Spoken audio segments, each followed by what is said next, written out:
Good evening. Thanks for joining us. Chris is off tonight. No verdict was reached during the first day of deliberations in a Waupaca County double murder case. Tony Haase facing 2 charges of homicide for the deaths of Tana Togstad and Tim Mumbrew. The couple found stabbed to death in Togstad's home in March of 1992. Samantha Cavalli has been following the trial for us. She joins us live outside the courthouse with what both sides told the jury prior to deliberations. Samantha. Right, Cami, those closing arguments taking place around 8 o'clock this morning. The jury sitting and listening to those arguments for about 4 hours this morning, and this included the rebuttal by prosecutors. Now, the jury, they weren't even able to get the case until sometime after 1 o'clock this afternoon. So when it came time for deliberations, the jury only deliberating for a little less than 3 hours this afternoon. But both parties making it clear that DNA evidence plays a huge part in this case. Now, prosecutors say body fluids from Tony Haase were found on Tana Togstad's body the night she was killed.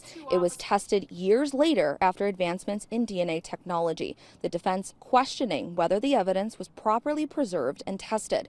It also points to other people who could have committed these murders, including Jeffrey Teal, Hase's uncle, who was not charged in connection to the crimes. Both parties making it clear to the jury to search for the truth. There's no second chances here. This is it for Tony Haase. Your decision is his life. It's as simple as that.